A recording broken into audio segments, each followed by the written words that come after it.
궁금하신 거나 또 같이 얘기 나누실 거 있으면, 또 그거 아니더라도 불교를 때 관해서 같이 문답 나누는 시간, 그런 시간을 갖겠습니다. 부처님의 생애를 5단계로 우리가 나누어서 부처님의 탄생, 출가, 성도, 전법, 열반에 5단계로 나눠서 우리가 정리하면은 부처님의 생애, 또 거기에 담겨져 있는 의미, 또 거기에서 부처님의 가르침, 교리적으로 교학적인 것. 지난주에 출가까지 한번 살펴봤고요. 부처님이 29살에 출가하셔서 6년의 고행과 수행을 거치시고 35살 되던 마침내 도를 이루신 성도하신 성도죠. 근데 여기서 우리가 가만히 살펴보자면 부처님이 왕자의 세상에 오셨잖아요. 왕자의 지위는 지난번에 한번 얘기했지만 소위 금수저의 세상에 온 거고, 우리가 갖고 싶은 행복의 조건, 물론 그 당시는 먼 옛날이니까 지금 우리가 누리는 것 같은 건 못 누리죠. 뭐 빙수 같은 거 먹어보셨겠어요? 그러나 그 당시의 상황에선 최고의 명예, 또 부, 권력, 모든 걸 거의 갖추신 거죠. 물론 작은 왕국이었지만 그래도 그 왕국 안에서는 최고의 지위에 오르실 분이었고 모든 걸 갖췄어요. 우리도 그렇게 되고 싶어 하잖아요. 그렇지 않은가요? 우리도 그런 행복의 조건, 돈도 많고 건강하고 잘생기고 학문도 뛰어나고 명예도 있고 권력도 있는 사람, 그걸 전문 용어로 소위 끝내는 자리, 끝내주는 삶, 다 그렇게 하는데, 그런 거기에 가는 사람은 얼마겠어요? 1%도 안 되죠. 엄청난 현대 속의 경쟁 속에서 그 자리에 가려면은 정말 엄청난 노력하고 나온 거, 그것도 못 가요. 그런데 막상 거기에 간 사람들은 어떠냐? 막상 그 자리에 도달한 상위 1%가 된 사람, 지금 말한 이런 조건의 상위 1%가 된 사람은 행복해야 되는데 행복하지 못한 거예요. 자기는 잘났다, 나는 이만큼 했다라는 생각은 갖고 있지만 자기는 알아요. 야, 저 사람은 돈도 많고 저런 집에 살고 이러니까 정말 행복할까 하지만 자기는 알아요. 자기를 보면 뭔가 공허하고 행복하지 못해요. 부처님은 그거를 왕자로는 지위를 와서 철저하게 느끼신 거죠.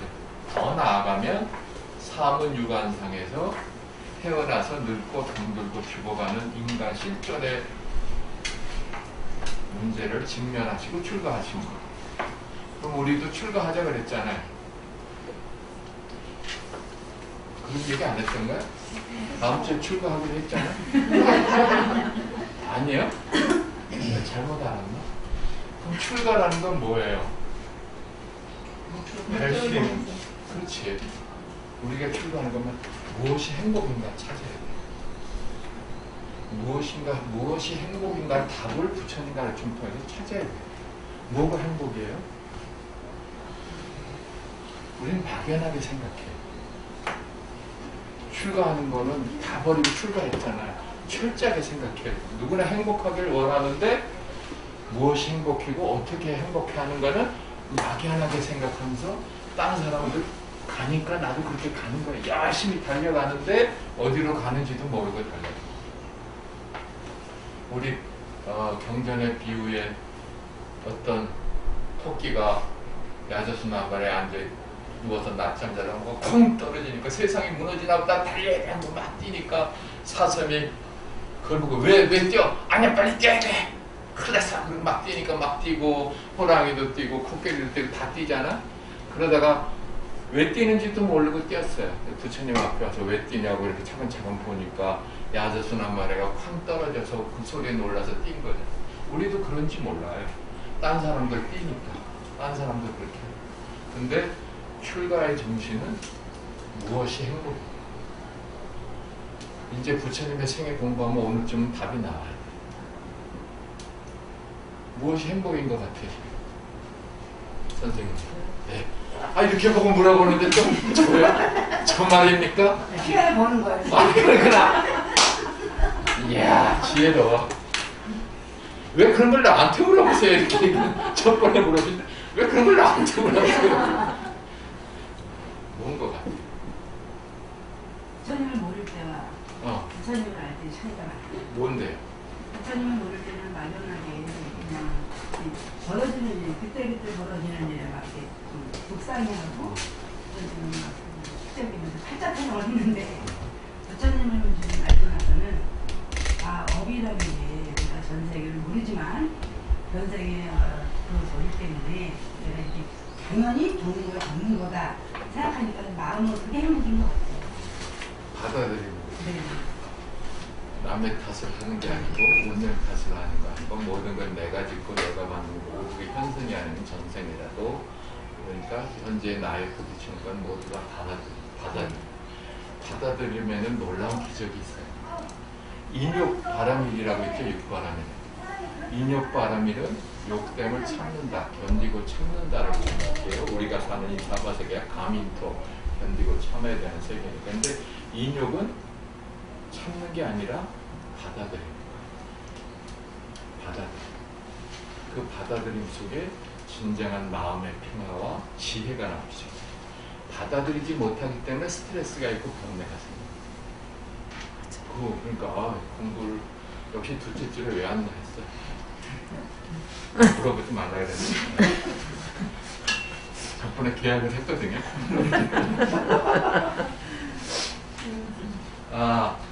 그래서 무엇이 행복인가? 어떻게 행복해? 그러니까 부처님께서는 뭐예요? 무엇이 행복이라고 했어요?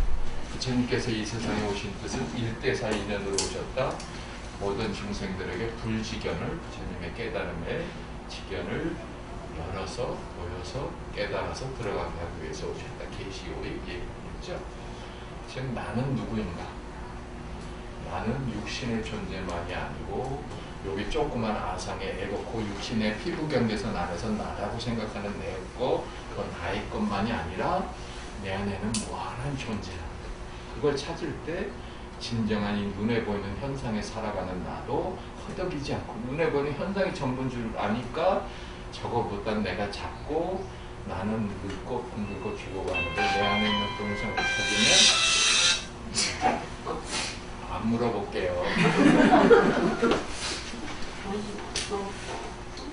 내 안에 있는 본성을 찾으면 열심히 멋있게 사는 거예요. 이 육신을 가지고 이 삶 속에서 이걸 버리고 따로 있는 삶이 아니라 육신을 가지고 여태 열심히 살지만 내 안에 있는 무한한 본성이 나의 중심임을 알기 때문에 이 속에서 나만 비굴하지도 잘나지도 잘난 척하지도 않고 그저 멋있게 사는 거예요. 아까 뭐 받아들임과 비슷한.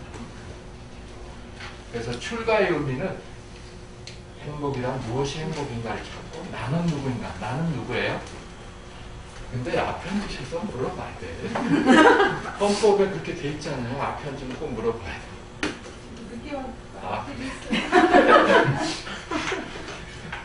그냥 웃자고 하는 얘기에 뭐 이게 답이 있겠어요? 나는 누구라고 생각하세요?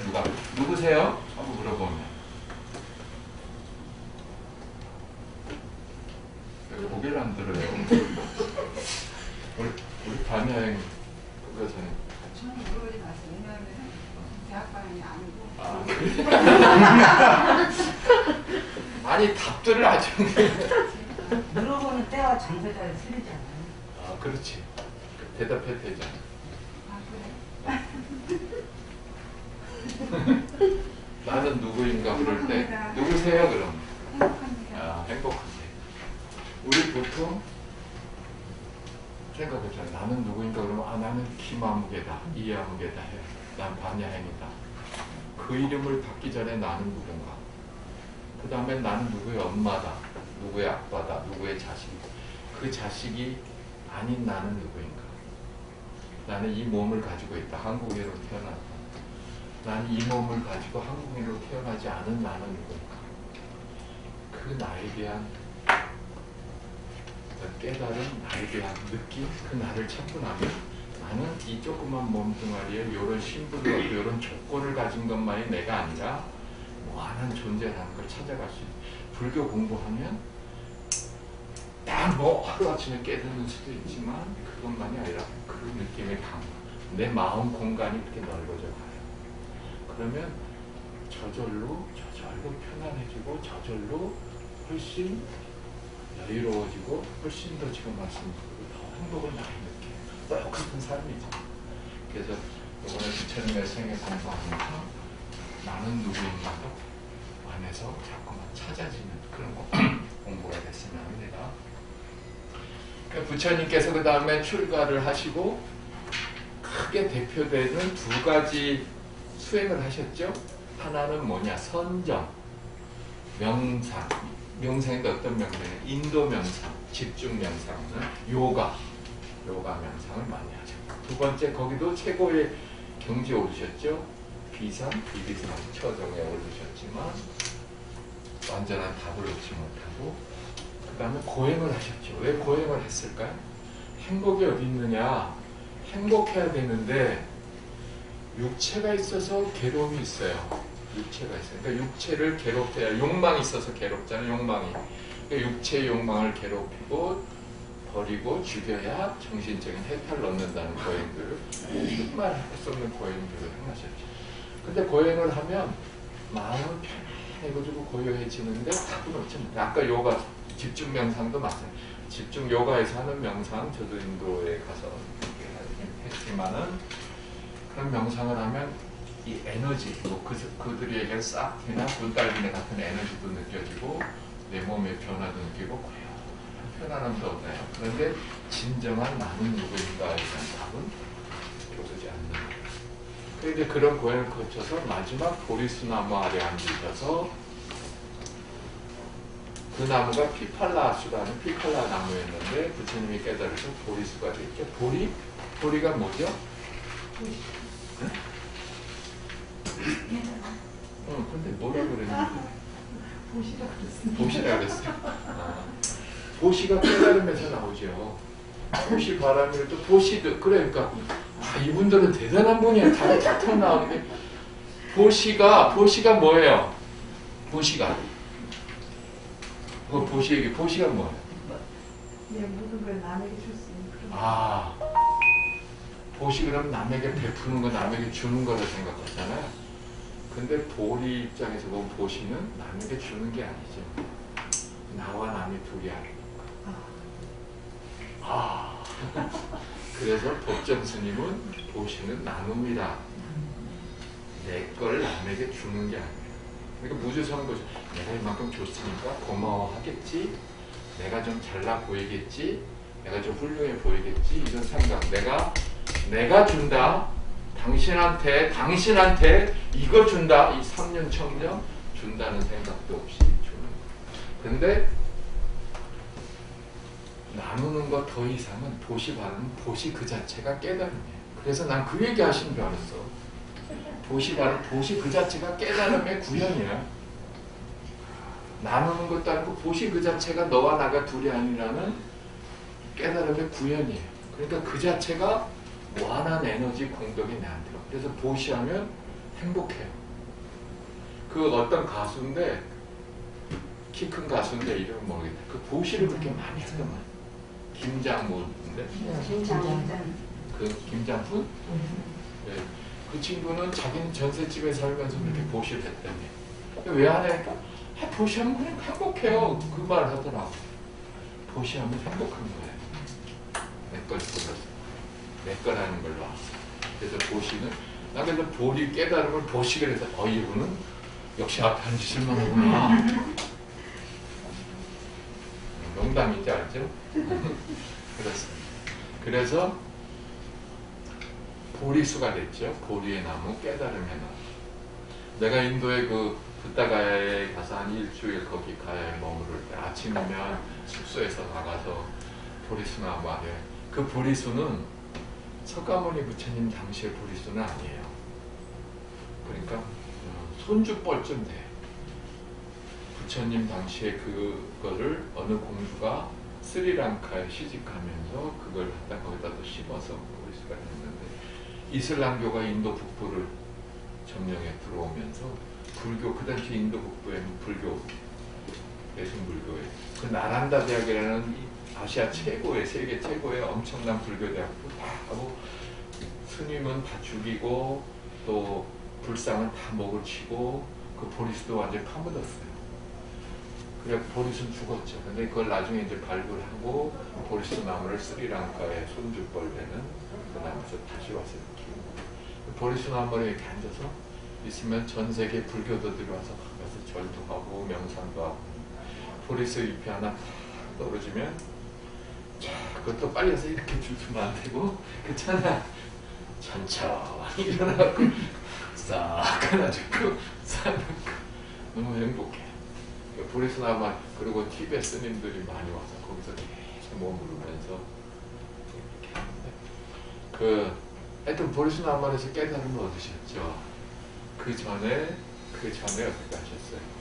고행을 해서 아주 피폐해진 몸 이걸로도 완전한 깨달음을 얻지 못하겠다 해서 니련선하는 강에 가서 몸을 깨끗이 있어요. 그때까지 몸도 안 씻었어요. 지금 인도의 수행자 중에는 목욕 이런 거 안 해갖고 이 머리가 나무 뿌리처럼 이렇게 꼬여갖고 쭉 늘어진 사람도 있어요. 근데 이상한 게 그런 사람들 옆에 가도 냄새가 그거 신기해.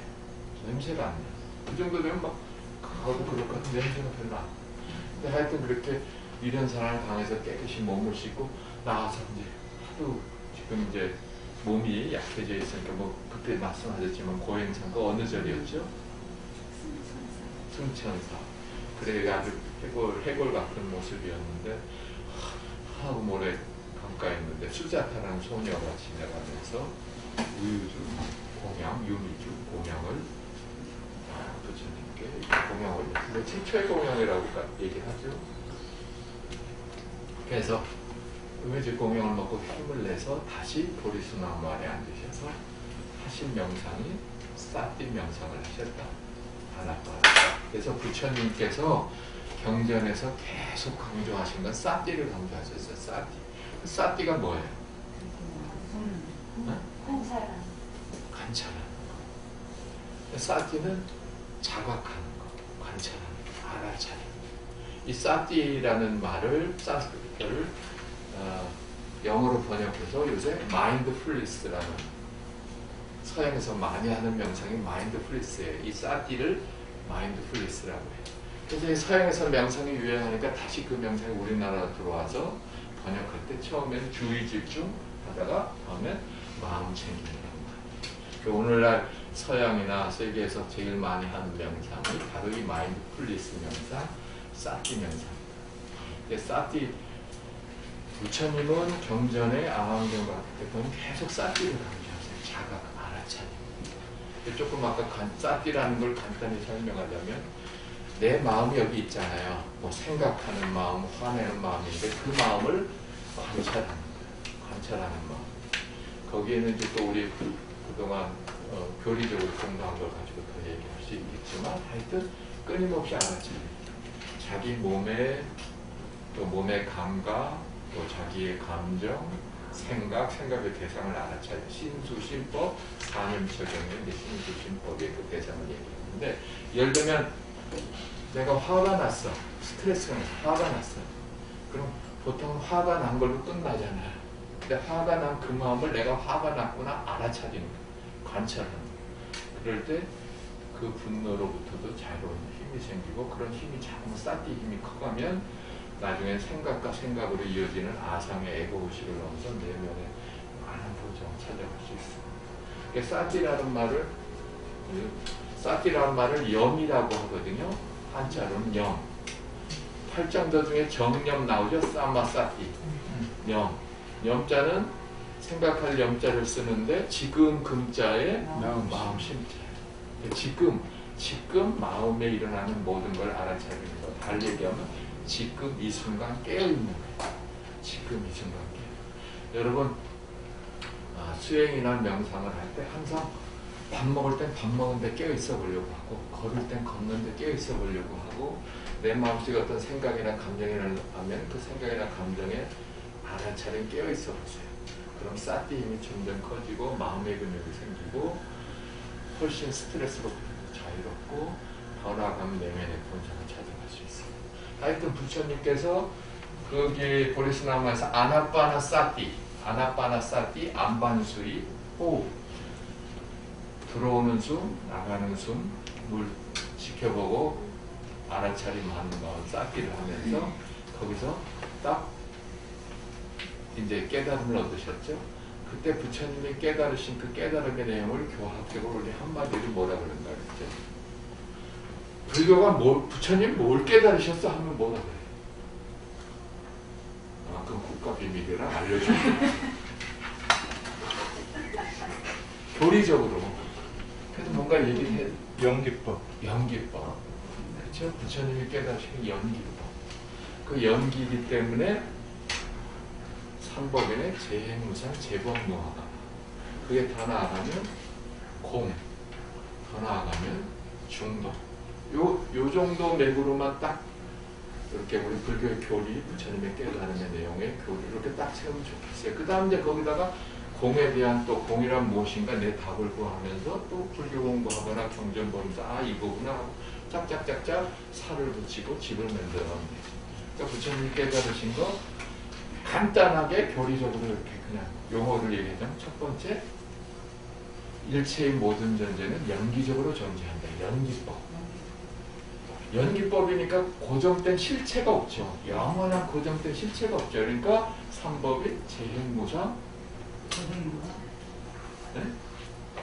재행무상, 재법무화. 모든 존재는 영원한 것이 없다. 영원히 존재. 그래서 나라고 고집할 고정된 실체가 없다. 무아죠, 무아.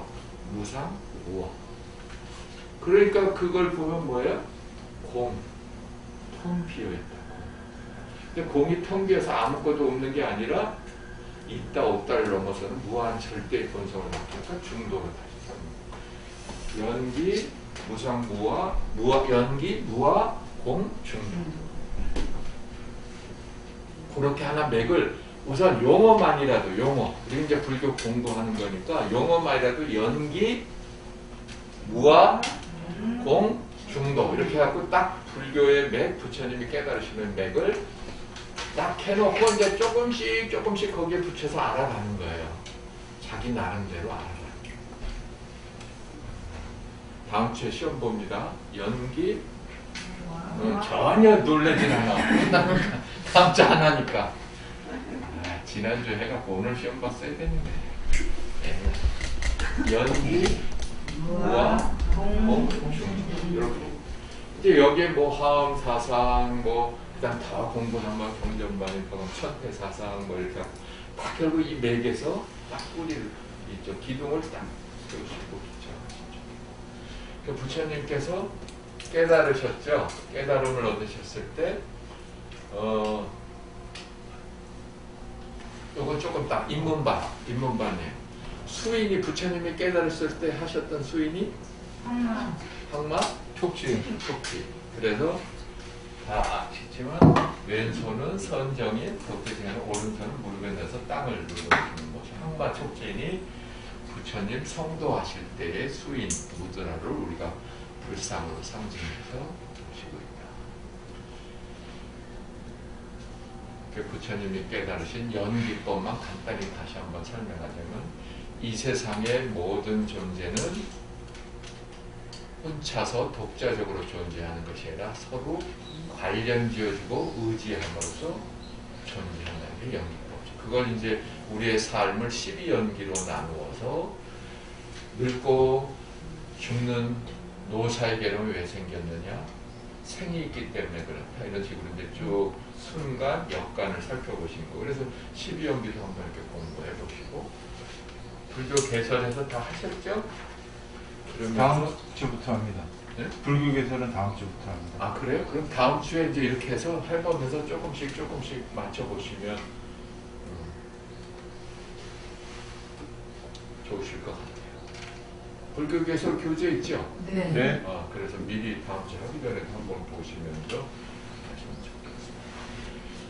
그러면서 그러니까 공이고 중도니까 나라고 하는 존재도 이 몸뚱아리든 나라고 하는 것도 인연지어진 것이 영원하지 않은 무하고, 무하니까 아무것도 없는 허망한 것으로 그치는 것이 아니라 무한한 절대의 본성이요 나와 남이 둘이 아니야. 근데 이렇게 선지식이나 지금 이렇게 어떤 자기의 본성에 가서 깨달음, 깨어남, 난 깨달음보다 깨어남이라는 표현을 썼는데, 깨어남을 체험한 사람들은 그 순간에 나와 남이 둘이 아닌 거를 체험을 많이 해요. 온 우주와 내가 둘이 아니라고. 물론 이제 다시 현상으로 돌아오면 현상에서 내가 있고 너가 있죠. 그 다음 밑바탕에는 원래 둘이 아니라는 그런 것들이 점점 체험이 되는 거예요.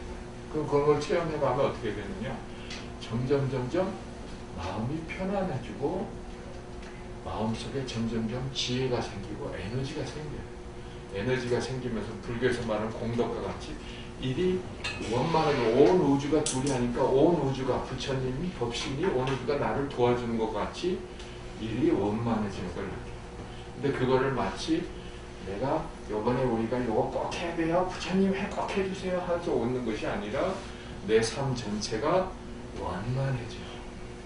좋은 그런 걸 요새 또 이런 쪽 다른 데는 뭐 시크릿을 끼리끼리 모인다고 좋은 것들이 모인다 이런 얘기를 하고, 불교적 종교적으로는 어떤 절대자의 가피 뭐 이렇게 얘기하는데, 하여튼 우주의 어떤 근원적인 에너지가 나의 뭔가 마음에 또 내 삶에 들어온 것 같은 걸 자주 느끼게 돼요.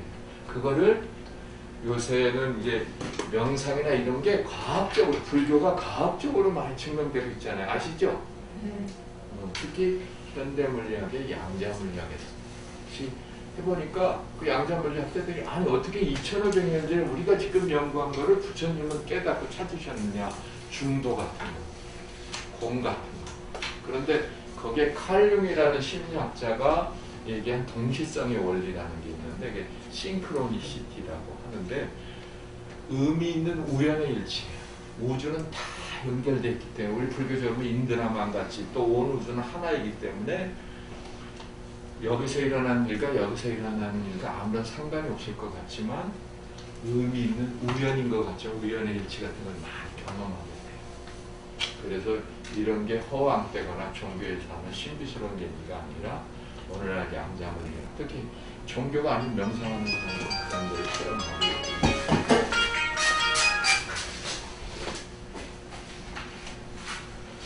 그래서 부처님의 깨달음, 성도, 내용 그런 걸 다시 한번 머릿속으로 이렇게 한번 정리해 보시고요.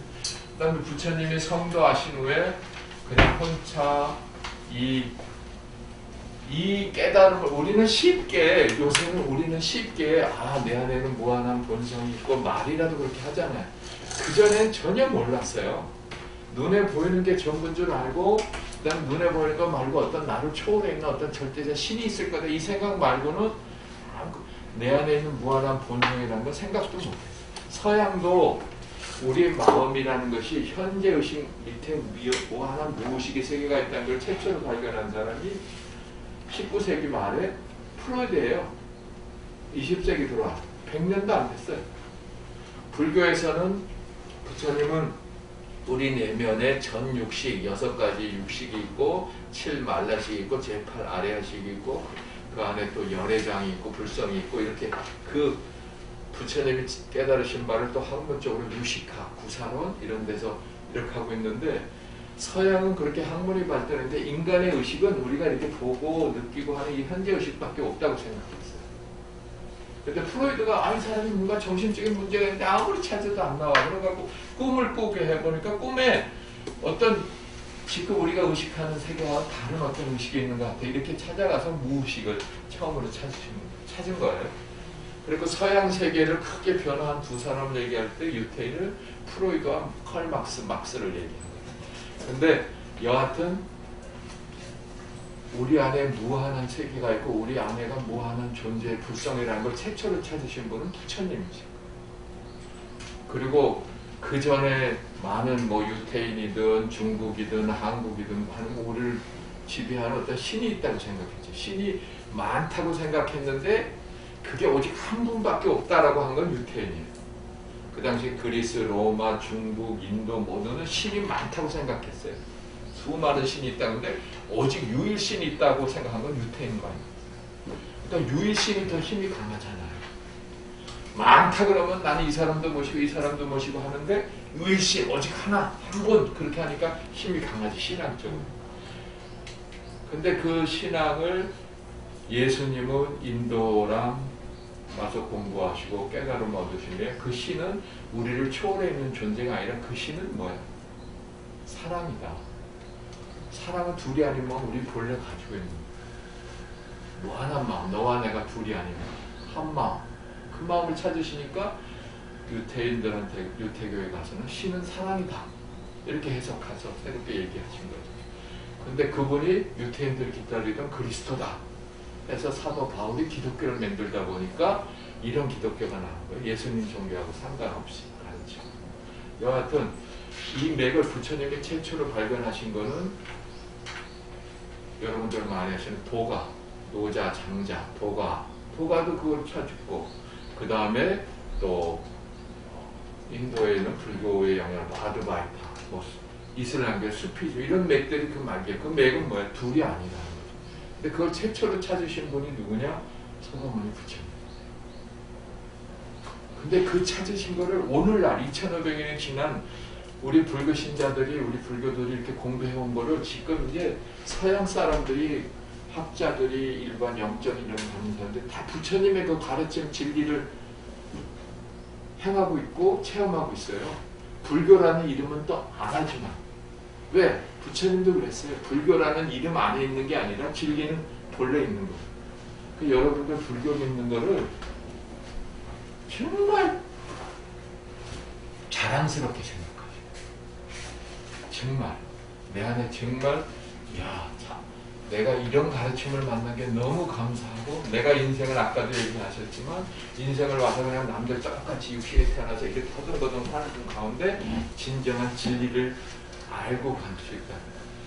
더 나아가면 깨달을 수 있다. 그거에 대한 감사한 마음과 큰 자부심을 가져야 되죠. 그렇죠? 자, 그 다음에 그런 깨달음 얻고 이런 눈에 보이면 다 다르잖아요. 다 다르잖아요. 근데 우리 내면에는 하나라는 거를 누가 믿겠어요? 당신은 고정된 실체가 없어. 영혼이 없어요. 영혼이 없어. 영혼이 있어요? 없어요. 없어요. 그걸 누가 믿겠어요? 아직 내가 있는데. 그러니까 부처님이 이 깨달음을 사람들에게 전해봐야 다지도 못하고 나 혼자 그저 이 법열의 열반에 들어서 간 게 낫겠다 했는데 범천, 하느님 상제가 와서 천인이 와서 청하는 거 아니에요. 범천이 브라만 창조주가 와서 청하는 거예요. 청하니까 그때 부처님이 그걸 범천의 범천 그래서 부처님이 법을 설하시기로 합니다. 최초로 그 사이 여러 개 우리 그동안 했던 거 보죠. 최초로 법을 전하시는 전법이 이루어진 곳이 어디예요? 녹야원에 교진여 등 5비구에게 처음으로 법을 전하신 걸 우리는 초전 법륜입니다. 초전 법륜 중에서 전법. 전법이라는 게 앞에 깨달은 게 지혜라고 한다면 전법이라는 건 자비죠. 그래서 불교의 문은 두 문이 있는데 지혜문과 자비문이 있고 부처님의 덕성이나 우리 덕성이 두 가지를 부족하고 있다. 기입을 부처님께 기여한다. 양족전 두 가지를 다 부족하신 부처님께 기여합니다. 우리 안에도 지혜와 자비가 있죠. 그러니까 지혜만을 추구하는 것도 치우친 거고 지혜는 자비와 같이. 근데 소승불교는 지혜만을 추구하다 보니까 부처님의 본래의 가르침하고 좀 멀어져서 대승의 가르침 다시다. 부처님의 근본 정신을 돌아와서 대승불교에서는 자비를 많이 강조합니다. 내가 비록 미처 깨닫지 못하더라도 남의 깨달음을 위해서 노력할 때 남을 위한 것이 나를 위한 것이다. 그래서 전법이 이루어집니다. 전법의 최초로 부처님께서 설해주신 초전 법륜의 내용이 뭔가요? 고증멸도, 사성제. 그러니까 사성제라는 것도 부처님 최초의 설법인 동시에 사성제를 가지고 내 삶이나 또 내 삶에 있는 문제 같은 것도 이 사성제를 가지고 그 구조를 가지고 한번 잘 살펴보죠. 첫 번째 보제가 뭐예요? 괴로움. 인생은 괴로움이다. 괴롭다. 괴로움이다. 인생은 괴롭다고 생각하시는 분, 손 한번. 그래, 인생은 괴로운 게 아니야. 행복이야. 인생은 괴롭지 않다. 안 들으신다고는 다른 분들은 행복입니다. 그렇죠. 괴로운 것도 있고 괴롭지 않은 것도 있어. 근데 그 우문을 드려야 돼. 그러면 부처님 말씀 그냥 내가 공부하는 건 항상 그 얘기죠. 그냥 사성제, 고제, 집제, 몇제, 도제 이것만 알아서는 안 되고 그게 몇 개 돼야 된다 그랬잖아요. 의문을 가져야죠. 아 왜?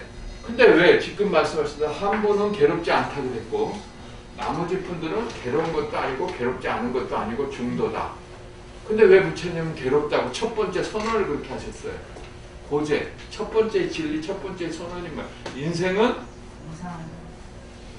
무상하다. 인생은 괴롭다. 괴로움이 지금 말씀대로 유카라는 말에는 무상하다는 거죠. 영원하지 않다. 그러면 근본의 본성은 괴로움이에요. 젊어서 나는 지금 젊은 사람들은 나는 지금 젊어서 이쁘고 좋다 그러는데 우리 좀 나이 든 사람이 보면은 나이 든 사람 좀 깔보는 것 같으면 너도 늙어봐라 그러죠. 나는 젊어봤다. 그죠?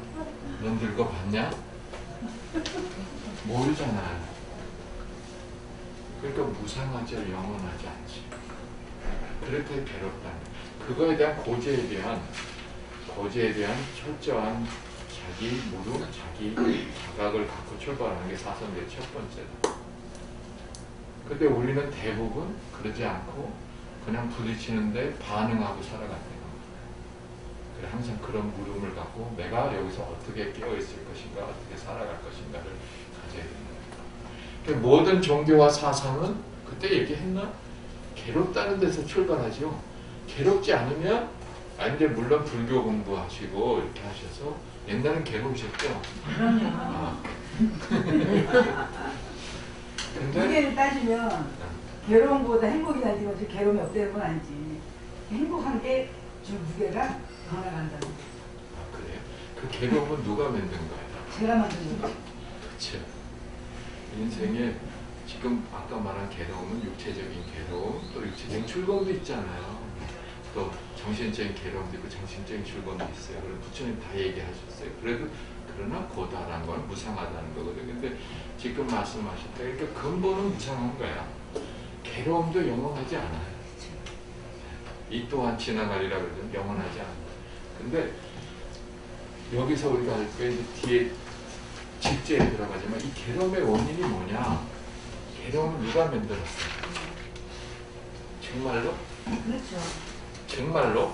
네, 맞습니다. 정말로 그걸 여기서 하는 게 아니라 여기서 하는 거예요. 네. 두 번째가 집제잖아요. 괴로움의 원인. 근데 그 괴로움의 원인을 우리는 되게 어디서 찾아요? 밖에서 찾아요. 행복의 원인도 밖에서 찾아요. 내가 이게 돈이 좀 없어갖고 저 사람은 난 힘들게 해서 이게 남편을 한번 만나갖고 밖에 원인을 찾아요. 그런데 그 상황은 그대로지만 거기서 느끼는 내 번뇌 괴로움, 번뇌의 괴로움은 내가 만든 거죠. 그걸 아는 순간 내가 그 괴로움에서 자유로울 수 있어요. 근데 그 집제의 원인이 갈애라고 표현하지만 조금 더 가면 무명이라고 그랬죠. 무명. 괴로움의 원인이 어디에서 오는 건지 잘 모르는 무명. 나의 본성을 바로 보지 못하는 무명. 그 무명으로부터 모든 괴로움. 그 다음에 열째는 괴로움에서 벗어난 상태. 뭐 니르바나, 지복의 상태, 행복의 상태. 그게 있어요. 우리는 본래 행복한 존재예요. 우리 안에 행복, 그게 부처님 가르침. 그러니까 행복은 구하는 게 아니야. 행복은 안에 있는 걸 찾아서 쓰는 거예요. 밥을 한 끼 먹을 때도 이 밥을 먹는데 야 오늘 되게 맛있는 거 비싼 거 먹으니까 나 행복한 게 아니라 어떤 밥을 먹더라도 그 행복은 어디서 와? 내 안에서.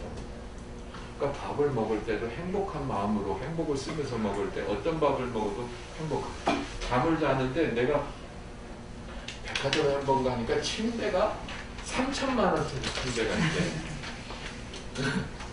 그거 누워버릴까 하다가 혼날까봐 3천만 원짜리 침대에서 자면 잠이 잘 오겠죠? 진짜로 거짓말 하지 말고. 누구랑 자냐고? 이 양반이 이렇게 18금을 여기 있어.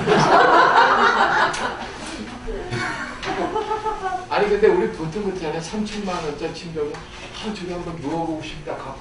갖고 계시는 분 있는지 모르지만 3천만 원짜리 침대 가면 누워보고 싶다. 갖고 싶다 생각 같잖아요. 잘못했습니다. 근데 3천만 원짜리 침대에서 자는데 걱정이 많아. 한 가지 걱정이 잠이 잘 올 리가 없지. 근데 이런 정말 땅바닥에 담요 하나 깔고 자도 마음이 편안하면 잠을 잘 잘 수 있어요. 행복은 내 안에 있는가.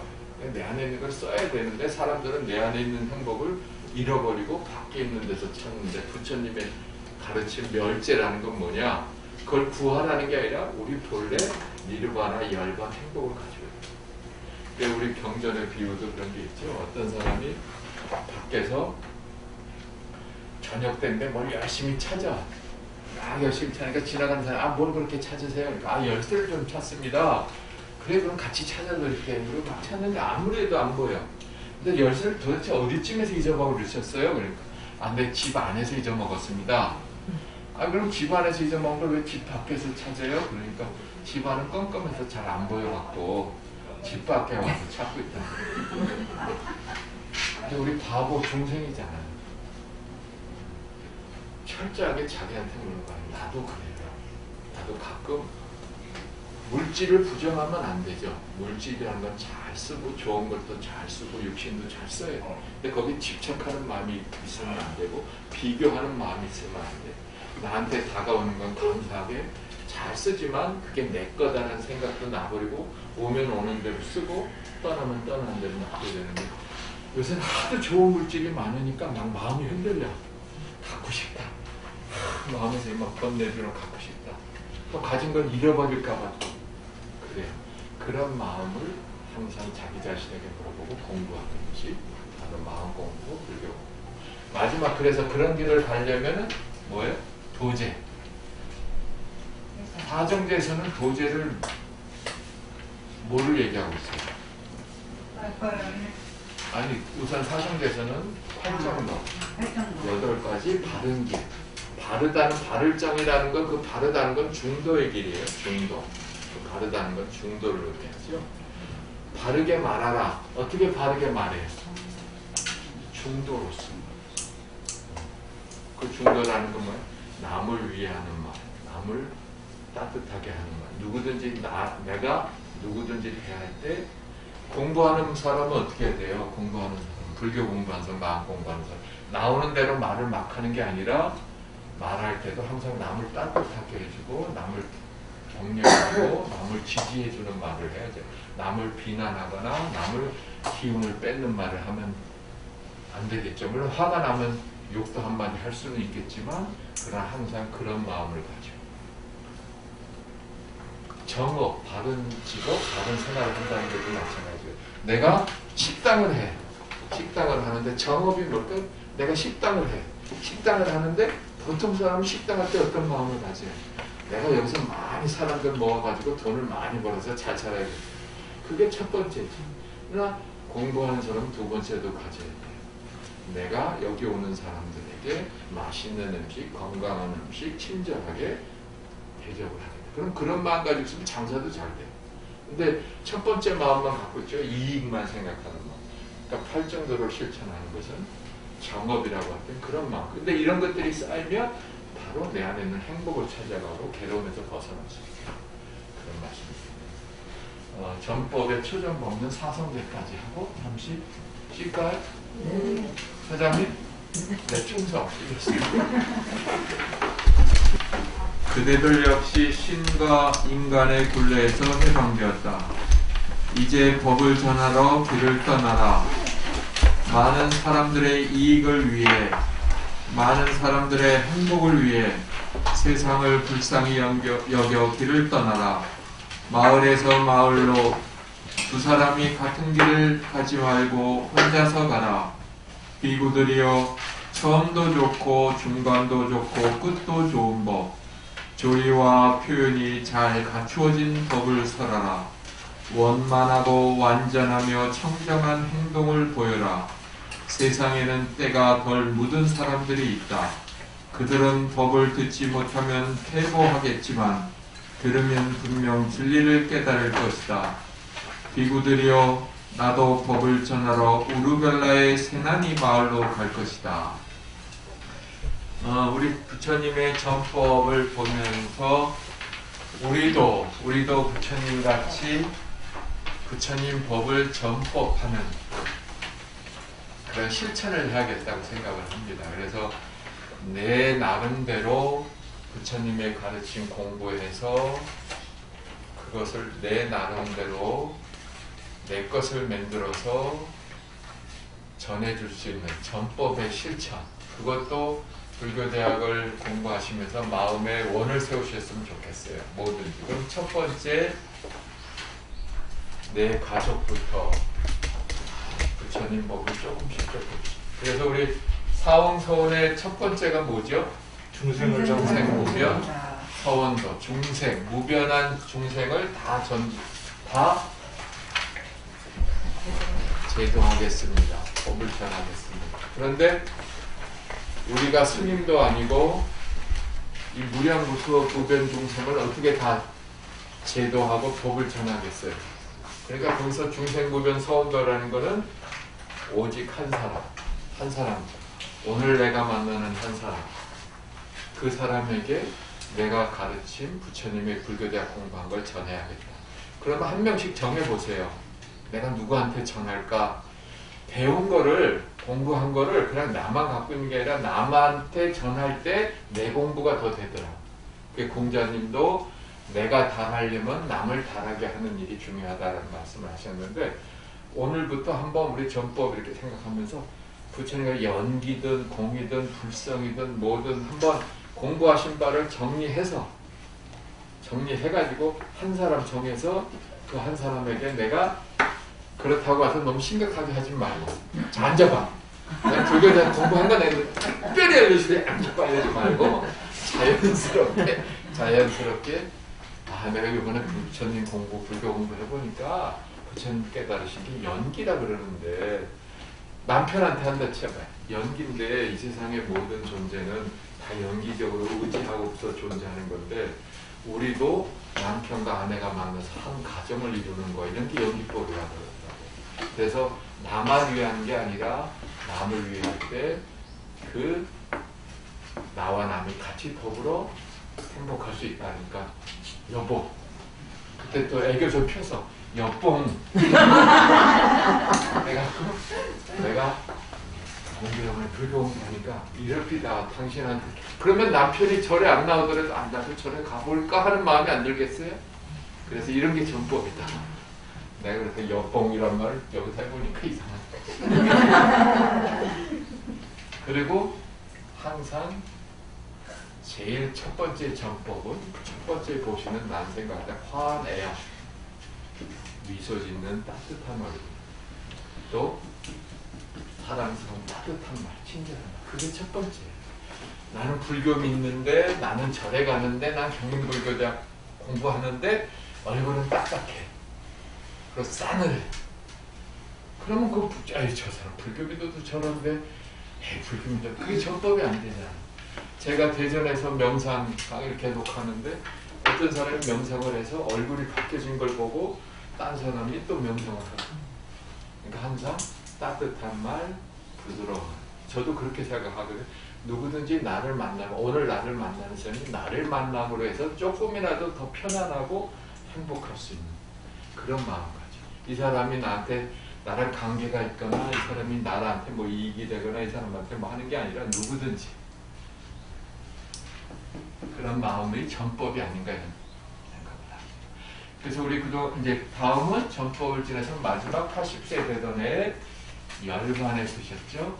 쿠시나가라라는 곳에서 사라산투알에서 열반을 두시고 그 45년 동안의 전법의 삶, 그 사이에 기원정사, 중림정사, 또 최초의 비구니 뭐 이런 거 우리 그동안 쭉 봤죠.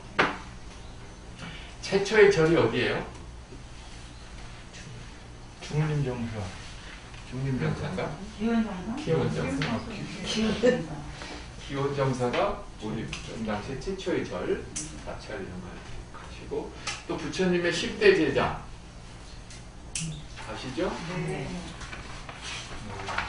설법제일의 제자는 누구예요? 푸른마존정. 어이구 굉장히 자신 있게 그래야 돼요. 수행 두타 행을 제일 잘하시는 분? 가섭존, 마하가섭존자. 마하가섭존. 그래서 부처님의 법이 마하가섭존자에게 부촉되고 안한존자에게 부촉. 제1차 결칙도 500명의 비구가 모여서 경전 부분은 누가 나와서 먼저 하셨죠? 안한존자. 안한존자. 계율 율장 부분은 오르는 오바이 존자. 이제 이런 것도 우리가 상식적 또 불교를 꼭 보면서 기독교 신자는 무슨 뭐 아브라함이 뭐 이삭을 낳고 이삭이 뭐 그걸 달달달달 외우더라고요. 외우죠. 맞아. 그거 외우는 큰 의미도 없을 것 같은데 그걸 달달달달 외우게 하더라고요. 시험 맞고. 그걸 떠들어서 못 당해요. 네? 그걸 떠들어서 못 당한다. 떠들어서. 그럴 땐 어떻게 해야 돼요? 미소로.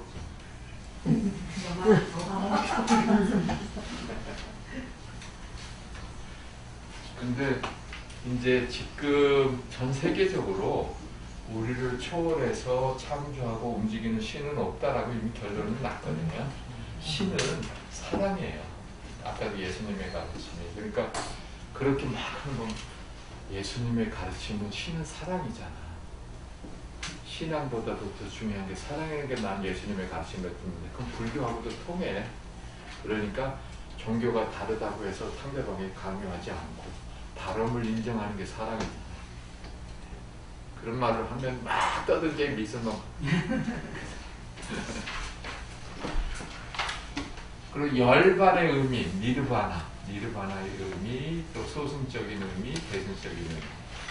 그래서 완전한 열반을 육신까지 입적하셨을 때로 완전한 열반으로 보지만 대승불교는 무주처 열반 또 부처님이 깨달으셨을 때 그대로가 열반이다.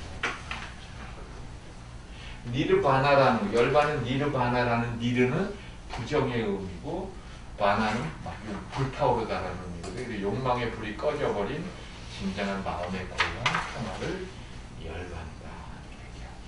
그러니까 열반의 네 가지 덕을 얘기할 때 상, 납, 이제 불교 개설 가면 다 배울 거예요. 상, 납, 아정 또는 법신, 반야, 해탈 이렇게 얘기해요. 상, 납, 아정.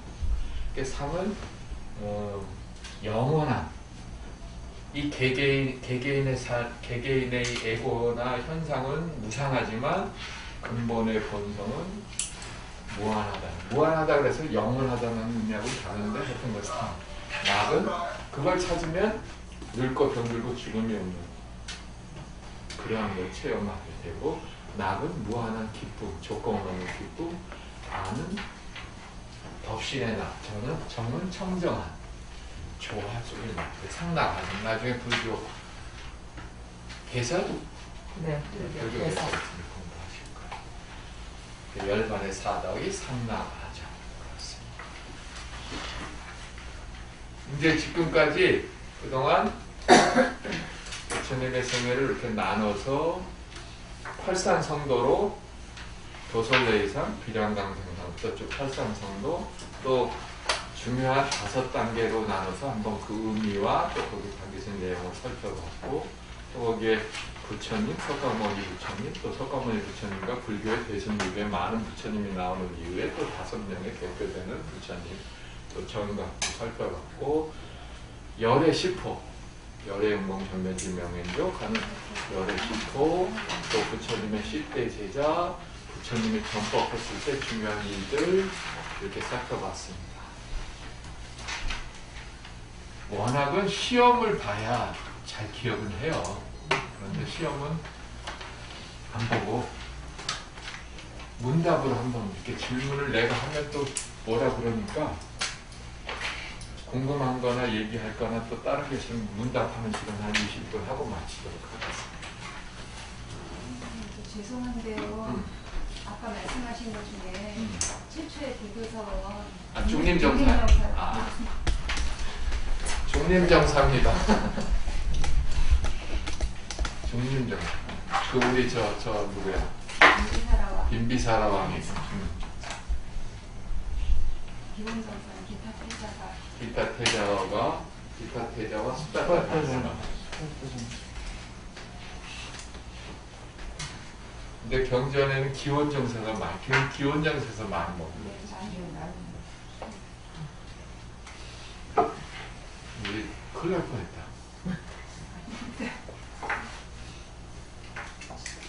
최초의 사찰이 어디죠? 아까 우리 수장님 중림정사라고 그랬는데 여기서 또 기원정사니까 기원정사요. 그렇지. 중림정사.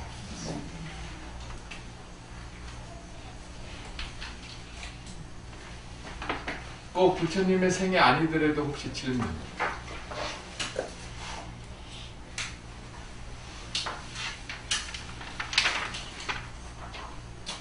그럼 내가 이제 질문할까요? 제가 지금 예. 깨달음을 하는데요. 깨달음. 깨달음을 말했잖아요. 깨달음이 문자적 이치의 깨달음이지 이 도를 통해서 깨달는 거지 이게 실질적 궁금하고요. 네. 그 다음에는 한번 깨달았으면은 우리 스님이나 수도하면서 깨달았으면 그것이 영원히 가는 건지. 그리고 그 깨달음이 그 실천시 부처님 같은 경우는 신앙은 제가 혼자 하려고 그랬잖아요. 그 깨달음을 얻어서 자기만 혼자만 알고 이제 가려고 했는데 그 제서층에 가서 이제 해서 있는 건데 깨달음이 실행인지 아니면 자기 만족인지 자기만 혼자만 만족인지 이게 상당히 궁금하더라고요. 그런 부분이. 그래서 그거에 대해서 좀 말씀드리도록 하겠습니다. 우선 세 가지로 그러니까 첫 번째는 지금 말씀드린 불교는 깨달음의 종교잖아요. 그죠? 불교는 깨달음의 종교, 붓다는 깨달으심의 뜻이. 그래서 깨달음에 대해서 분명한 그걸 갖고 있어야 되는 거예요. 근데 깨달음을 우리는 대부분 결과라고 자꾸 생각해요. 깨달음. 지금 질문하신 거에도 그런 의미가 담겨져 있어요. 깨달음은 결과라고 생각을 해요. 근데 깨달음은 대승증에서 보면 결과가 아니라는 거죠. 우리 본래 본각.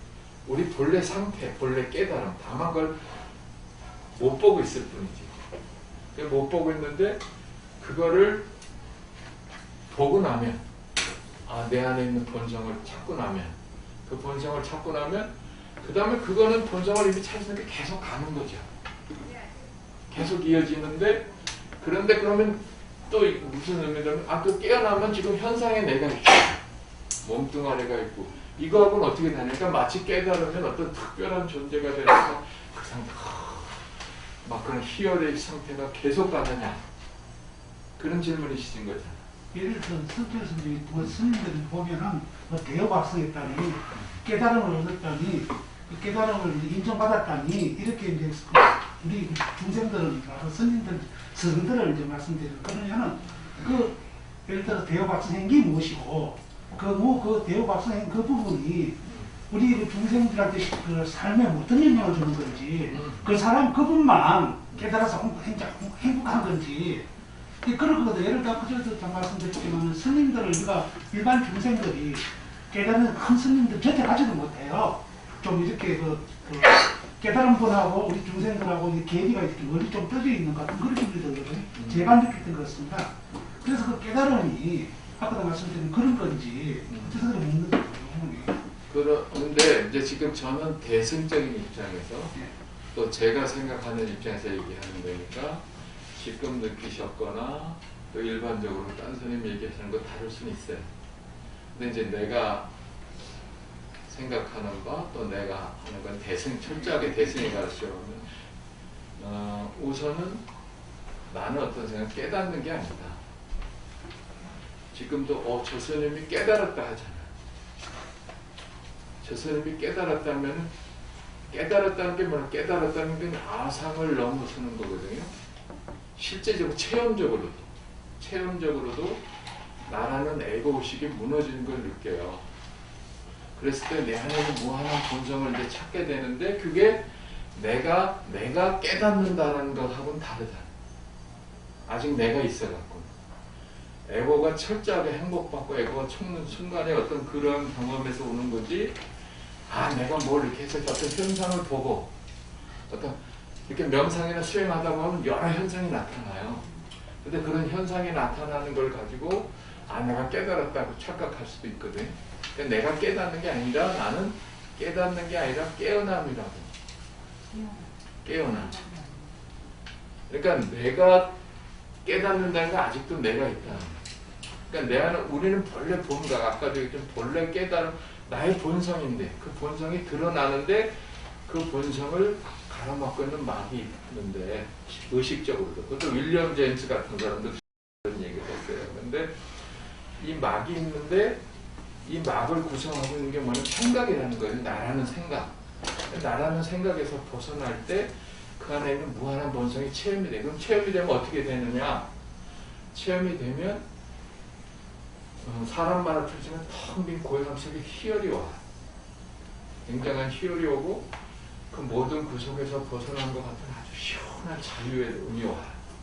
근데 그게 사람마다 그러니까 우리 지금 일반적으로 한 얘기하고 나는 지금 다르다는 얘기를 드리는 거예요. 일반적으로 하면 막 어떤 결과를 이뤄서 뭔가 대단하고 나가 엄청 이거하고 다르다는 거예요.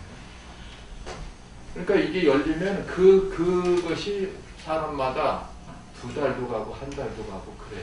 그 다음에 뭐가 달라지냐? 뭐가 다른 사람 주변의 에너지가 달라집니다. 저 같은 경우 그런 경험을 했는데 이상하게 사람들이 와서 계속 친절하고 이루어지지 않을 일 같은 게 이루어져.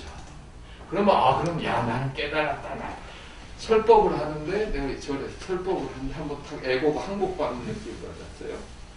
에고가 항복받았어요. 근데 되게 그런 경험이 어디서 오냐면 내가 육체적으로 정신적으로 힘든 뭐가 있었을 때 그게 구도적인 거예요. 힘이 왔을 때 막다른 것에서 내가 정말 항복받는 느낌이 왔거든요. 눈물이 엄청나게 나면서 그런 느낌이 왔는데 그 다음부터 이렇게 설법을 하고 내려오면은 저는 땅바닥에서 막 절을 해 울면서 그런 이제 경험이 있어요. 그러면 마치 내가 나 이제 깨달아서 막 뭐가 된 것 같은 거기에 빠지기 쉬워. 근데 이게 그럼 뭐 스님들만 하고 그렇지 않아. 누구나 왔어요. 그런 사람들도 많이 봤어요. 다만 그게 정도의 차이. 어떤 사람은 나는 그때 한 2달을 가더라고요. 2달을 가는데 어떤 사람은 뭐 일주일이 갈 수도 있고 몇 달이 갈 수도 있어요. 그리고 다시 본래대로 돌아와. 뭐 달라지는 거 하나 없어요. 근데 그 이전하고는 달라요. 똑같이 번뇌 일으키고 똑같이 그럴 수도 있어요. 그러나 이걸 찾고 나면 그게 훨씬 예를 들면 그전에는 이게 엄청나게 큰 그거 정보였다면 그 다음에는 그게 이렇게는 안 되면 일어났다 사라지는 것 같이 느껴집니다. 그래서 지금 우리가 나가 지금 공감하는 부분에 깨달음이라는 걸 막 저기다 두고 엄청난 거를 자꾸만 하니까 웬만한 사람은 가지도 못하고 또 나는 깨달았네 하고 있는데 그게 깨달은지 안 깨달은지 어떻게 알겠어. 다만 우리는 한국분은 가나선의 나는 가나선이 아니니까 가나선의 정통에서는 사자 상승으로 전수한다는 그런 전통이 있으니까 그걸 좋아하는 게 아니라 그러니까 이제 이분만이 인증을 하고 인증을 받는 것에 대해서 큰 인가를 받는 것에서 큰 의미를 두는 난 그렇지 않습니다. 그래서 내 답이 지금 물어보시는 답에 정답이 될 수는 없지만 내가 경험하는 바, 내가 그거는 절대 깨닫는 것이 어떤 결과로 가는 게 아닙니다. 그래서 나는 오히려 이제 대승기신론의 봉각사상의 바탕을 두고 묵조와 그런 입장이거든요. 그래서 이렇게 앉아서 그냥 있는 순간이 그냥 깨달음을 드러내는 거예요. 내가 뭐 해서 깨닫는 가는 게 아니라 결과가 아니라. 근데 이렇게 하다 보면 그 순간이 깨어나는 순간이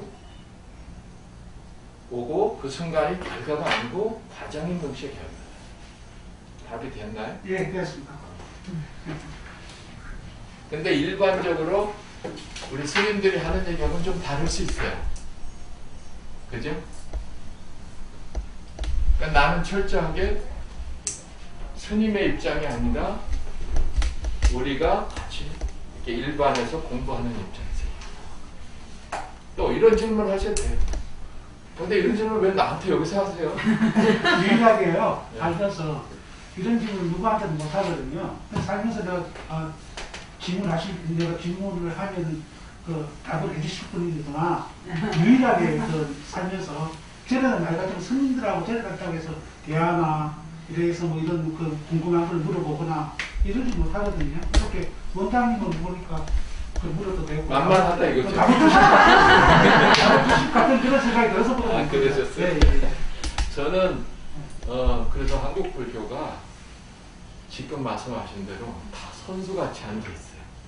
품 잡고 정말 서로 치열하게 문답하고 그게 출가든 재가든 출가한 스님들끼리도 안 그래요. 정말 깨어서 다 선수처럼. 그건 아상 아니야. 내가 창피당하기 싫고. 근데 정말 부도하면은 정말 치열하게 서로 얘기하고 해야 되지 않을까 싶어. 근데 설법도 그렇잖아요. 일방적으로 얘기하는 게 아니라 질문하고 답하고 이렇게 해야 그게 살아있는 게 되잖아요. 여기서 얘기하는 거는 내가 어떤 엄청나게 우리 종단의 큰 스님하고 미국의 어떤 통합신학하는 목사님이 뭐 이렇게 해가지고 KBS 스페셜 한 게 있어요. 그걸 보고 내가 예비역 장군들 모인 데서 이렇게 얘기하다가 내가 정말 죄송하지만 저런 엄청난 스님은 백무새 같다. 내려온 얘기를 그냥 전하는 것 같고 저 통합신학하는 목사님은 세계적으로 유명한 통합신학 목사인데 불교 공부도 많이 하거든요. 공부해서 용어가 아니라 자기 거를 만들어 고민한 걸 대화를 하더라고요. 우리 스님은 경전의 말씀, 한문 말씀 섞어가면서 그냥 얘기를 전하는데 와서 안다. 근데 오히려 그 통합신학하는 목사님은 그 말이 와서 다. 그럼 고민해서 자기 걸 만든 거잖아요. 그러니까 한국 불교도 박물관식으로 내려온 공부, 용어 공부가 아니라 정말 자기 걸 만들어서 자기 걸 해야 되는 공부가 돼요. 그러니까 지금 말씀하신 대로 이런 질문을 갖고 있어요. 깨달음이라는데 깨달음 나보다 깨달으셨냐? 저분 깨달았대 이러잖아.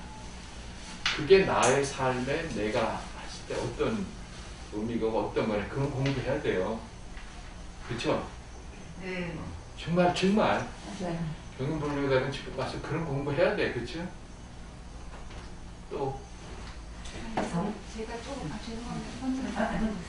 제가 아이고. 먼저 공부하면서 저도 똑같은 이런 궁금증 같은 게 굉장히 많이 생겼었는데 이제 제가 좀 찾아보고 여러 가지 한 그 결과에 의하면 초기 불교에서 아라한들이 깨달았잖아요. 아라한들은 그때 당시에 뭐 일주일 만에 뭐 며칠 만에도 깨달았는데 그 사람들도 아라한들도 뭐 역정을 일으킬 수 있다, 뭐 할 수 있다 이런 것들이 있어요. 그러니까 초기 불교에서 얘기했던 그런 부분들이 대승적인 거로 오면서 해석이 이제 대승론적인 거로 되는 건데 여기를 딱 잘리고 우리는 지금 대승만 이야기하니까 이쪽이 되게 이제 궁금하고 이렇게 된 거예요.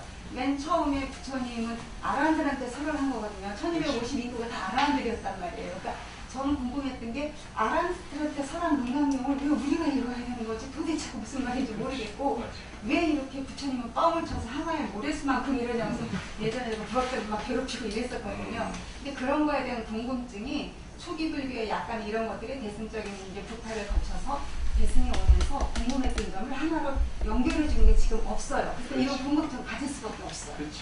네. 그리고 지금 말씀하신 대로 소승이나 근본불교에서는 지금 출가하신 분들을 대상으로 한 설법이 많죠. 그러다 보니까 출가자들한테는 잘 안 맞는 부분도 있는 거예요. 근데 그런 근데 연결은 사실은 좀 그렇죠. 완전 방향이 틀리니까. 근데 그거에 대한 설명을 설법을 하거나 경전 공부할 때 그런 거를 같이 했어야 되는데 좀 그런 게 있죠. 근데 오늘 나는 이제 내가 하는 공부는 물론 불교의 바탕을 두고 불교지만 이제 불교를 넘어섰다면 그렇지만 불교라는 용어, 불교라는 걸 떠나서 지금 생각하거든요. 근데 지금 불교 신자들보다도 일반 이런 길을 가는 사람들이 서양에도 그렇고 굉장히 많이 가고 굉장한 사람들이 많아요. 오히려 불교는 내려오는 문자에 막혀서 문자에 갇혀서 못 넘어가는 분들이 많은 것 같아요. 내가 세계 물론 우리 불교의 달라이라마나 뭐 이런 분들은 세계에도 그런 영향을 많이 주시겠지만 특히 한국 불교는 조금 거기에 그리고 오히려 영적 지도자로 찾는 게 에크하르트 톨레니 뭐 그런 사람들 많아요. 그런 사람들이 더 오히려 그런 쪽으로 많이 가는 것 같아요. 우리는 불교를 통해서 가는데 그 문자나 용어에만 너무 묶이지 말고 내 거를 만들어가는 겁니다. 뭐 얘기하실까요? 저는 그 성지순례에 대해서 좀 알고 싶어요. 성지순례. 네네. 왜냐면 뭐 보면 어디에 뭐가 좋고 뭐 어디에 보니까 엄청나게 많은 무슨 그 전설 아닌 전설 같은 게 다 있잖아요. 그러면 저희는 절에는 어디 간다, 오늘 집안에 간다고 해서 성지순례가 아니라 절에 간다는 거야. 그러면 거기 부처님들은 뭐 계시고 뭐 어떤 계시고 어떤 계시고 그건 알아요. 아는데 그 성지순례의 의미가 무엇을 다 같은 절인데 무엇을 찾아가는 건지 그러지 말고 제가 할까요? 네, 항상. 네, 제가 지금 군종 교구절 스님으로 계신 선문 해자 스님하고 108산사라고 해서 전국에 있는 108산사를 한 달에 한 번씩 가면 1년이면 12번 가잖아요. 9년 동안 가서 108 염주를 만들었어요. 그래서 다니는데 이 절에 가면 무슨 뭐 어떤 기도가 더 잘 받는다. 여기는 가는 기도 도량이다. 여기는 무슨 도량이다. 우리 보문사 같은 경우도 그렇고 그렇게 가서 이제 사람들이 막 다 여기는 영험하다 그러고 항상 눈꼬리를 만지고 뭐를 만지고 다 그래요. 근데 실질적으로 9년을 다녀봐가고 108을 다 돌아온 저의 경험에 의하면 거기에 부처님 다 있지만 실질적으로 가면 우리 스님들도 말씀하시지만 그 도리거든요. 도리가 되고 기도하는 거고 도리가 되고 우리 마당에서 맨날 108배를 한여름에도 30도 넘는데도 겨울이나 뭐 추우나 비오나 항상 마당에서 절을 하고 108배를 하고 그러고 왔어요. 무릎이 닳도록 제가 말도 고장 났는데 무릎도 결국 그렇게 하고 다 지난번에 말씀 우리 부모님 하셨잖아요. 다 바깥에 매화꽃 찾아서 와서 보니까 내 뜰 안에 매화가 있더라. 그렇게 잘 다니면서 내 마음을 다 이제 조각을 갖고 와서 보니까 부처는 결국 제가 찾은 거예요. 예. 그 돌아다니면서 결국 이제 연말에 찾은 거예요. 그러니까 거기에 뭐가 영험하다 해서 가서 다 뭐 그런 게 아니라 그거를 통해서 나를 들여다보는 거울이 되는 거라고 저는 생각해요. 이건 제 개인적인 성지순례의 큰 의미는 그냥 어떻게 생각하세요? 저는 제가 만약에 이제 어디를 놀러 간다. 그러면 그냥 저는 성지순례 개념이 아닌 그들에게 계신 부처님한테 인사정을 해야 되는 거 아니야? 내가 인사정도만 하고 있는 거 아닌데 하도 성지순례 막 이러니까 도대체 무엇이 인도 같은데 여기 부처님이 거기서 이제는 그 설법하시고 이런 데는 진짜 가슴이 뭉클하고 그럴 것 같은 생각이 드는데 과연 뭐 성지순례가 인도 말고는 딴 데는 딴 절에 가서는 그렇게 그런 거를 뭘 느끼려고 가는 건지를 좀 모르겠어요. 제가 이제 저는 이제 일반적인 신학적인 게 아니고 네. 아까 대승처에도 더 근본적이에요. 첫 번째는 아직 이렇게 경인불교대학처럼 공부하는 분들 아니고 불교를 똑같이 믿어도 여러 단계로 믿는 사람 있잖아요. 그냥 기독교식으로 믿는 사람, 무당 믿듯이 믿는 사람, 또 이렇게 공부하고 어떤 깨달음을 하는 사람이 다르듯이 불교적인 편은 근기가 좀 약한 분들을 위해서는 그런 게 형상적인 게 필요하고 두 번째는 비즈니스라는 건 뭐냐면 절이 운영이 돼야 하잖아요. 절이 운영이 되려면 뭔가 이 절에 그렇게 하기 위해서 하는 거예요. 그리고 지금 말씀하신 대로 세 번째로는 거기에 큰 의미를 두지 않고 이걸 알면 그냥 가서 절할 수 있는 2년 되면 놀러 가는 김에 절하고 같이 가자니까 가고 또 이 절을 위해서 내가 보시하고 이런 차원에 머무르면 된다고 생각해요. 옛날에 동정함에 내가 이제 자주 같이 갔는데 마침 설법을 해달래서 엄청나게 오잖아요, 동정. 그래서 내가 여기 오니까 그래서 그랬어요. 내가 여기 오니까 부처님 안 계신데 뭐하러 여기까지 올라와서 뭐 찾으러 왔느냐. 법신을 모시고 사를 모시는 의미도 아니고 거기 가면 영원하다고 하고 거기에 부주지 스님이 내가 그때 잘 아는 분인데 계속 나와서 설법이 교회에서 하는 거 똑같더라고. 여기서 보시하고 뭐 하면 복 받는 교회 똑같아. 그럼 뭐 그 차원에 만족하는 분들은 그 차원에서 하시면 되죠. 근데 나는 그렇지 않으면 그렇지 않으면 제가 틀렸어 이러지 말고 또 가서 내가 인연 나면 가서 하고 그러면 될 것 같아요. 예, 잘 알았습니다. 그런 걸 왜 나한테만 그러지? 앞에 계셔서. 앞에 있어서 이렇게 옆으로 좀 굽혀서 그러니까 이런 질문도 불교대학 공부하시는 분들은 그런 거 같이 생각하고 해야 될 것 같아요. 그 대신에 저건 틀렸어 하는 생각은 아닌 거예요. 그건 틀린 게 아니고 그 상황에서는 그런 거예요. 다르고 그 상황인 분들은 그게 맞는 거고. 근데 나는 이미 거길 떠났으면 경인불교에 그걸 떠났으니까 그렇게는 안 하지만 그분들 하는 거 그래서 하는구나. 네, 또 5분만 더 할게요. 안 하면 내가 물어보고 눈을 피해요. 눈을 빠딱 마주치고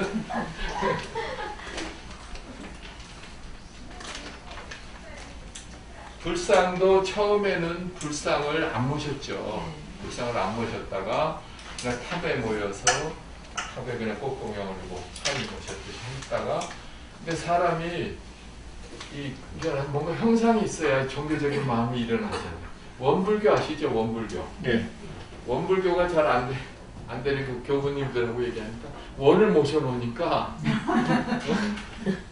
이게 자기는 불상을 모셔야 뭔가 종교 왠지 깊은 그거에 가면 뭐 한다는 건 알지만 보통 사람은 가서 절도 하고 해야 되잖아.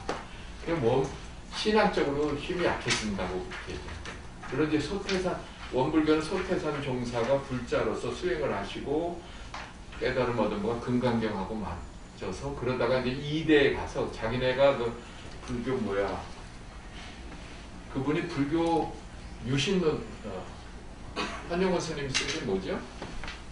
불교 유신론인가?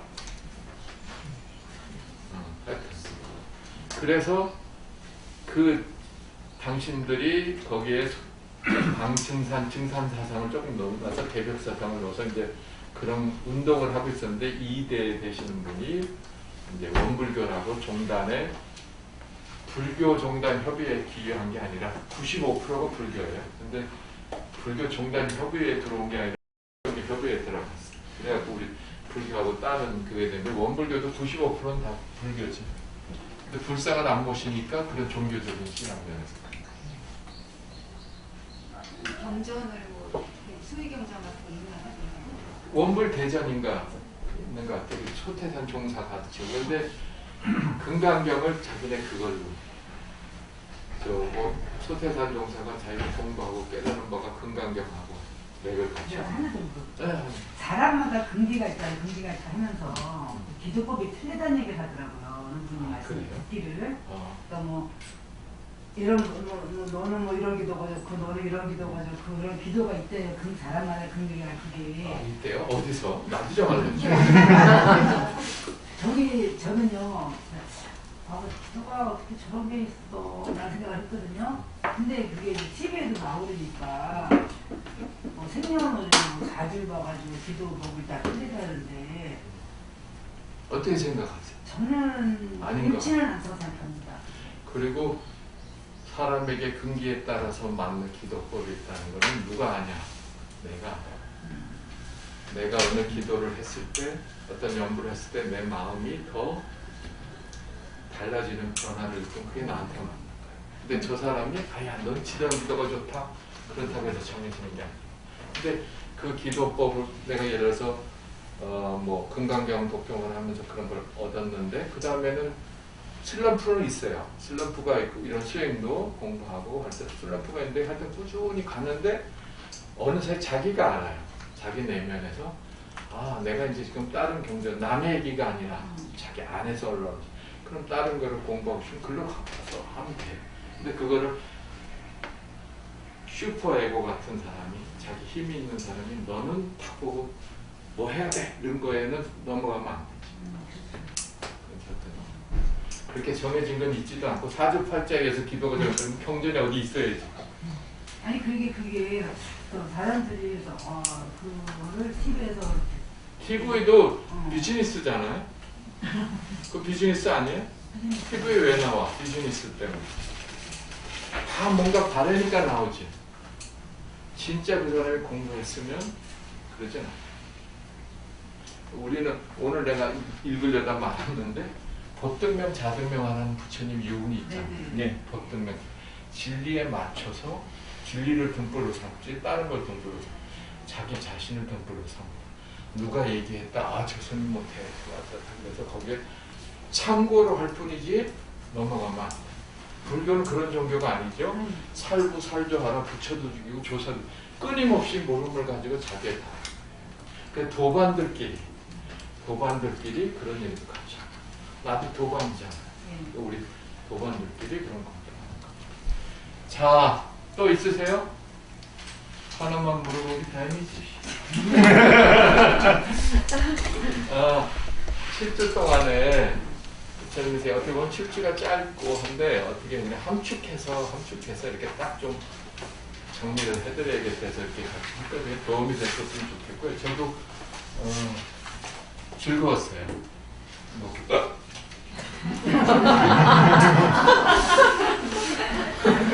거짓말이라고 말해. 안 즐거웠습니다. 그건 내 비밀인데 어떻게 알았어?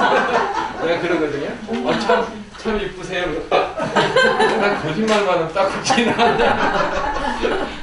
하여튼 즐거웠어요. 저도 행복하고.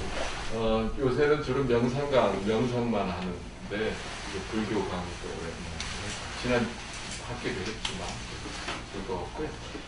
또 명상은 수행이거든요. 우리 명상원의 토요일 명상은 항상 열려있는 게 누구나 와서 그래서 혹시 시간 되시면 토요일날 10시 오셔서 명상도 한번 해보면서 공부하시면 같이 나누시면 좋겠습니다. 마치겠습니다. 네. 오늘 본인이 7주 동안